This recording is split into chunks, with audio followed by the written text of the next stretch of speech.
एक बार भगवान शंकर और माता पार्वती पृथ्वी पर भ्रमण के लिए निकले। चलते चलते वे एक गांव में पहुंचे। वहां उन्होंने एक तालाब देखा जिसमें कई बच्चे हंसते खेलते तैरते हुए आनंद ले रहे थे। लेकिन उन्हीं बच्चों के बीच एक बच्चा उदास मुद्रा में किनारे बैठा हुआ था। माता पार्वती का कोमल हृदय यह दृश्य देखकर द्रवित हो उठा। उन्होंने भगवान शंकर से पूछा, स्वामी, ये बच्चा इतना उदास क्यों है जबकि बाकी सब आनंद में तैर रहे हैं? शंकर भगवान ने मुस्कुराते हुए कहा, पार्वती, ध्यान से देखो, इस बच्चे के दोनों हाथ नहीं है, इसीलिए यह तैर नहीं पा रहा और दुखी है। माता पार्वती ने गंभीरता से कहा, तो फिर आप अपनी शक्ति से इसे हाथ दे दीजिए ना, ताकि यह भी अन्य बच्चों की तरह खेल सके, आनंद पा सके। भगवान शंकर बोले, देवी, हम ईश्वर होकर भी विधि के विधान में हस्तक्षेप नहीं कर सकते। हर आत्मा को अपने कर्मों के अनुसार ही फल मिलता है। यह बच्चा पूर्व जन्म के कर्मों के कारण आज इस अवस्था में है।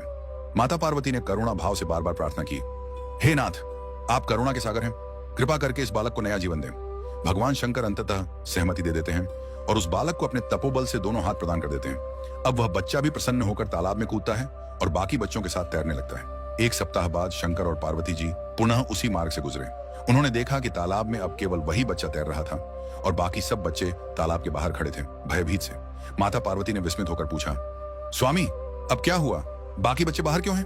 भगवान शंकर ने कहा, ध्यान से देखो, वही बच्चा पानी में बाकी बच्चों को जबरन डुबो रहा है, इसलिए सब बच्चे उससे डरकर बाहर भाग गए हैं।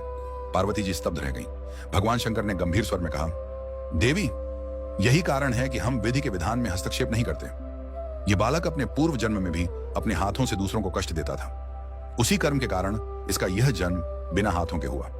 अब जब इसे हाथ वापस मिले तो फिर वही कृत्य दोहराने लगा। प्रकृति हर कर्म का लेखा जोखा रखती है। न्याय में कोई पक्षपात नहीं होता। हर आत्मा जब इस संसार में जन्म लेती है तो वह निष्पाप होती है, लेकिन जैसे जैसे जीवन में कर्म किए जाते हैं वैसा ही उसका भाग्य बनता है। किसी का जन्म झुग्गी में होता है, किसी का महलों में। कोई अपाहिज होता है तो कोई स्वस्थ, कोई धनवान है तो कोई दरिद्र। परंतु यह सब स्थायी नहीं है, सब परिवर्तनशील है। अगर कोई व्यक्ति आज पैसे के घमंड में बुरे कर्म करता है तो आने वाले जन्मों में उसे उसका फल अवश्य मिलेगा। कर्म का बही खाता अचूक होता है, न उसमें गलती होती है न पक्षपात। भगवान ने आगे कहा, राजा दशरथ के घर स्वयं भगवान राम ने जन्म लिया था, लेकिन अपने पूर्व जन्म के कर्मों के कारण उन्हें पुत्र वियोग में प्राण त्यागने पड़े। श्रवण कुमार के अंधे माता पिता ने राजा दशरथ को श्राप दिया था, जिस प्रकार हम अपने पुत्र श्रवण की मृत्यु से दुखी होकर अपने प्राण त्याग रहे हैं, उसी प्रकार एक दिन तुम भी अपने पुत्रों के वियोग में तड़प कर प्राण त्यागोगे। यह श्राप ही दशरथ के जीवन का अंत बन गया। इससे यह सिद्ध होता है कि किया गया कर्म, चाहे वह अच्छा हो या बुरा, उसका भुगतान अवश्य होता है, चाहे वह सामान्य मनुष्य हो या स्वयं ईश्वर। इसलिए हे मानव, इस दुर्लभ मनुष्य जीवन में सदैव सत्कर्म करो। ऐसे कार्य मत करो कि तुम्हें या तुम्हारे कारण किसी और को पीड़ा पहुंचे। अपने कर्म ऐसे बनाओ कि इस संसार से जाने के बाद भी लोग तुम्हें सम्मान और प्रेम से याद करें।